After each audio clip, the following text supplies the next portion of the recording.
दिल्ली के सिंघू बॉर्डर पर आंदोलनकारी किसानों को लेकर आसपास के गांव के लोग लगातार इनका विरोध कर रहे हैं और इनको हटवाने की मांग कर रहे हैं।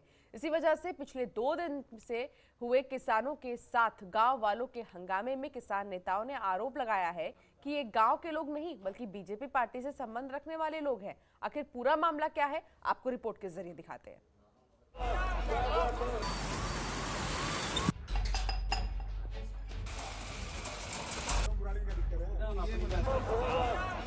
राजधानी दिल्ली में जो सिंघू बॉर्डर पर धरना प्रदर्शन किसानों का चल रहा है, वहां पर जिन लोगों ने हंगामा किया, जिनका ये दावा था कि हम स्थानीय गांव के लोग हैं और हम लोग काफ़ी परेशान हैं, क्या वास्तव में वे गांव के लोग थे या किसी पार्टी से संबंध रखने वाले? उसी बारे में आज हम खुद रियलिटी चेक करने के लिए सिंघू बॉर्डर के आसपास के गाँवों में जाएंगे और उन लोगों से बात करेंगे, क्या वो लोग खुद चाहते हैं ये धरना यहाँ से हटे या नहीं। दिल्ली के सिंघू बॉर्डर पर किसानों को धरना देते हुए 2 महीने से ज्यादा का समय हो गया है, जिसकी वजह से आसपास के गांवों के लोगों के लिए ये धरना एक बड़ी समस्या बनता हुआ नजर आ रहा है। आंदोलनकारी किसानों के धरने को हटाने के लिए सिंघू बॉर्डर पर आसपास के गांव के कुछ लोग इन किसानों के पास पहुंचे और इन्हें हटाने की मांग को लेकर नारेबाजी करते हुए नजर आए। वहीं इनके साथ हंगामा भी हुआ, जिसमें अलीपुर थाना एसएचओ प्रदीप पालीवाल समेत कुछ किसान भी घायल हो गए। वहीं दिल्ली पुलिस ने सख्त रवैया दिखाते हुए अब यहां 3 लेयर की बैरिकेडिंग कर दी है, जिसमें कोई भी आम व्यक्ति ही नहीं बल्कि मीडिया कर्मियों को भी किसानों के जत्थे तक जाने की अनुमति नहीं है। सिंघू बॉर्डर पर मैं मौजूद हूं, लेकिन आपको बता दें आज यहाँ पहले जैसा कुछ भी नहीं रहा है। जैसे यहाँ पर आम व्यक्ति घूमते थे, इधर का नज़ारा आप देख सकते हैं। ये जो यहाँ पर सिर्फ पुलिसकर्मी है और जो यहाँ पर आरपीएफ के जो जवान हैं यहाँ पर घूम रहे हैं, और लेकिन यहाँ जो आम लोग थे, जो आम किसान थे, यहाँ रोज घूमते थे, उनका यहाँ पर आना जाना अब बंद कर दिया गया है। वहीं मीडिया कर्मियों के लिए भी यहाँ पर रोक लगा दी गई है और सुरक्षा यहाँ पर ज़्यादा बढ़ा दी गई है। साथ ही आपको बता दें, ये जो बैरिकेड आप देख रहे हैं, ये वो बैरिकेड है जो कि 5वां बैरिकेड कहा जाता है। कि इससे पहले भी पीछे 4 बैरिकेडिंग की गई है, जहाँ पर लोगों को रोका जा रहा है। जो आम इंसान यहाँ पर नहीं आ सकते, और यदि कोई पत्रकार भी यहाँ पर पहुँचता है तो उसका आई कार्ड चेक किया जाता है और उसको अंदर आने की अनुमति यहाँ से दी गई है। लेकिन ये जो आप किसानों का जत्था देख रहे हैं, इस जत्थे में जाने की पत्रकारों को कोई अनुमति नहीं है। लेकिन पत्रकारों के लिए एक वैकल्पिक रास्ता दिल्ली पुलिस ने दिया है, जो सिंगोला गांव से होते हुए पॉकेट 5 नरेला पहुंचता है और वो इस जत्थे में आके मिलता है और वो यहाँ पर आकर कवरेज कर सकते हैं। लेकिन सबसे बड़ी बात यह है, जिस तरह पहले पत्रकार यहाँ पर आराम से कवरेज कर पा रहे थे, लेकिन अब वो भी कवरेज यहाँ पर नहीं कर सकते हैं। यहाँ देख सकते हैं जो तमाम जो जवान हैं यहाँ पर तैनात किए गए हैं, और इधर जो किसान हैं, ये किसान यहाँ पर अपना धरना दे रहे हैं। यहाँ पर जो तैनाती की गई है वो सुरक्षा के लिहाजे से की गई है, क्योंकि पिछले 2 दिन से लगातार यहाँ पर गाँव के लोग आकर इन किसानों का जो है विरोध कर रहे थे, इनको हटाने की मांग कर रहे थे। लेकिन अब वो लोग भी यहाँ पर नहीं पहुँच सकते, क्योंकि जो तमाम लोगों की आवाजाही थी वो यहाँ से बंद कर दी गई है और लगातार जो भी व्यक्ति यहाँ पर अंदर आ रहा है उसकी पूरी चेकिंग की जा रही है। हाल तो यहाँ पर आने के लिए पहले 4-5 बैरिकेड यहाँ से पार करने होंगे तब यहाँ पर पहुंचेगा, और लेकिन यहाँ से जाने के लिए भी एंट्री नहीं है। यदि ये किसान भी कहीं आना जाना चाहे तो इनके लिए भी नरेला की तरफ से रास्ता खोला गया है। सिंघू बॉर्डर पर किसानों के साथ हंगामा करने वाले लोगों में क्या वास्तव में गांव के लोग हैं या बीजेपी पार्टी से संबंध रखने वाले नेता? इसी मामले की रियलिटी चेक करने के लिए जनतंत्र टीवी की टीम सिंघू बॉर्डर के आसपास के गांव के लोगों के पास पहुंची और उनसे सिंघू बॉर्डर पर हो रहे धरने को हटाने के बारे में राय ली। गांव के कुछ लोगों ने बताया कि धरना प्रदर्शन से हम काफी परेशान हैं, जिसको जल्द से जल्द हटाना चाहिए। कुछ लोगों ने कहा कि जो किसान कृषि कानून को लेकर विरोध कर रहे हैं, इनको हटाने जो लोग पहुंचे वो बीजेपी पार्टी से थे, जिनकी मीटिंग हंगामा करने से पहले अलीपुर गांव में हुई थी।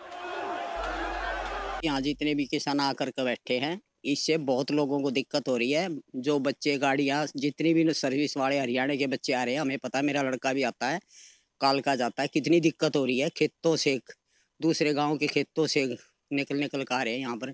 दूसरी बात, ये जो किसानों का समाधान है, ये प्रधानमंत्री जी को आपस में बातें करके ये निर्णय ले लेना चाहिए इनका। अरे किसानों की तो मांगे सही है, लेकिन जो शरारती तत्व आ रहे हैं उन पर नजर रखनी चाहिए। वो पता न कहाँ से घुस जाते हैं। वैसे किसानों को रास्ता दे देना चाहिए, आम पब्लिक परेशान है, साइड में हटकर करना चाहिए इन्होंने। कितनी लोगों को परेशानी हो रही है, हमारे आसपास के लोगों को, हमारे बच्चों को, आने जाने वालों को जो सर्विस कर रहे हैं, वो कैसे आएंगे, कैसे जाएंगे? हमें अपने बच्चों से मिलना, हम जा नहीं सकते। वो हमसे मिलना चाहते हैं, वो आ नहीं सकते। 5-6 किलोमीटर पहले परली तरफ छोड़ देते हैं, तो कौन बुजुर्ग जो है वो 6 किलोमीटर पैदल चलेगा? तो सड़क छोड़ो, कहीं भी बैठ के आपने विरोध करना है, आंदोलन करना है, जो भी करना है वो एक तरफ करो, सड़क को क्यों घेर रखा है?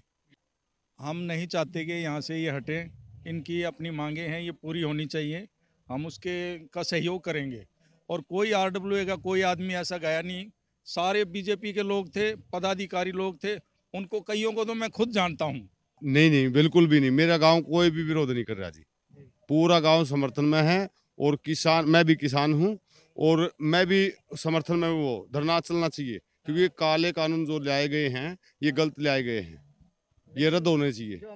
ये हटना चाहिए यहाँ से। अगर जो किसी के साथ कोई मेडिकल प्रॉब्लम हो जाए इन गांवों के किसी बंदे के साथ, तो वो हॉस्पिटल ही नहीं पहुंच पाएगा, रास्ते में दम तोड़ लेगा, इनका क्या जाएगा। और गवर्नमेंट जो बिल लाई है उसको जब गवर्नमेंट कह रही है कि भाई 2 साल इस्तेमाल करके देख लो, या हम पोस्टपोन कर रहे हैं, तब तक कोई हल निकल जाएगा, वरना फिर आ जाए धरने के लिए। जनतंत्र टीवी ने सिंगू बॉर्डर के पास एक ही गांव के लोगों से राय नहीं ली, बल्कि इस हंगामे का सच जानने के लिए बकौली, नरेला, बाकानेर, अलीपुर और बख्तावरपुर के अलावा कई गांवों में जाकर पड़ताल की। ज्यादातर लोगों का यही कहना है कि जो सिंगू बॉर्डर पर हंगामा करने वाले लोग थे, उनका किसानों को धरने से हटाने का तरीका जो अपनाया वो बहुत ही गलत है। बल्कि अलीपुर के रहने वाले एक शख्स ने तो ये भी कहा कि हंगामा होने से पहले अलीपुर में कुछ लोगों के साथ मीटिंग की गई थी और इसके बाद से सिंगू बॉर्डर पर हंगामा किया गया। ये लोग गांव के ही रहने वाले हैं, लेकिन किसी न किसी राजनीतिक पार्टी से संबंध रखते हैं। हर कोई इंसान जो मतलब परेशान है। अगर हमें थोड़ा सा भी डिस्टेंस कवर करना है, जहाँ हम केवल 15 मिनट में आ जा सकते थे, आज जो है मतलब कम से कम 3 घंटे लगेंगे आने जाने में। और वो भी ऐसे रोड से जो ना जहाँ जो है मतलब कभी भी कोई भी व्हीकल पलट भी सकता है, ऐसे छोटे रास्ते से जो मतलब निकल के। और ट्रांसपोर्टेशन बंद हो जाने की वजह से सब कुछ लोग परेशान हैं। हमें धरने से कोई आपत्ति नहीं है, लेकिन आपत्ति इस बात की रोड क्यों जो है मतलब बंद करके बैठे हैं ये लोग, जो मतलब बताओ। देखो जी, कैसे भी हो, केंद्र सरकार अगर इनको दिल्ली के अंदर कोई भी रामलीला मैदान या जमीन दे दे, तो ये बॉर्डर को खाली करने के लिए तैयार है, पहले से ही तैयार है। समझ गए ना आप? अगर दिल्ली में इनको कहीं रामलीला मैदान या किसी भी जगह जमीन दे दे, तो ये बॉर्डर खाली कर देंगे, आज कर देंगे। तो पर जब आंदोलन के लिए जगह ही नहीं देंगे तो उनको बॉर्डर पे बैठना पड़ेगा। वहीं पूरे हंगामे में आंदोलनकारी किसान बहुत ज्यादा घायल हुए। साथ ही बताया जा रहा है कि इस पूरे मामले में 149 FIR भी पुलिस ने दर्ज की है। वहीं हंगामे में कुछ लोगों की किसानों द्वारा पहचान की गई है। उन लोगों की जांच के लिए भी अब किसान नेता श्रवण सिंह पंढेर ने outer north DCP Gaurav Sharma को शिकायत दी है। वहीं बड़ा सवाल ये है कि 26 जनवरी के दिन हुए हंगामे के बाद ये माना जा रहा था कि किसान आंदोलन खत्म हो जाएगा, लेकिन यह आंदोलन एक बार फिर से बड़ा रूप लेता हुआ नजर आ रहा है। तो क्या इसको कुचलने की नई तरकीब सोची जा रही है? सिंगू बॉर्डर पर जो धरना प्रदर्शन चल रहा है, उस धरना प्रदर्शन को लेकर सिंगू बॉर्डर के आसपास के गांव बकौली, बख्तावरपुर, बाकनेर, अलीपुर और आपको बता दें सिंघोला गांव तक भी हम लोगों ने जाकर लोगों से पड़ताल की, बात की। लोगों ने बताया जो किसान धरने पर बैठे हैं उनके साथ जो हंगामा करने वाले लोग थे वो इनके गांव के नहीं, किसी राजनीतिक पार्टी के थे। आपको बता दें जो धरना सिंगू बॉर्डर पर चल रहा है उसकी वजह से आसपास के लोग काफी प्रभावित हो रहे हैं, लेकिन किसी की मंशा ये नहीं है कि इन किसानों के साथ मारपीट की जाए और इनको हंगामा कर यहाँ से हटवाया जाए। नसीम अहमद, जनतंत्र टीवी, दिल्ली। खबरों के निष्पक्ष विश्लेषण के लिए सब्सक्राइब करें Jantantra TV and press the bell icon. Never miss any update.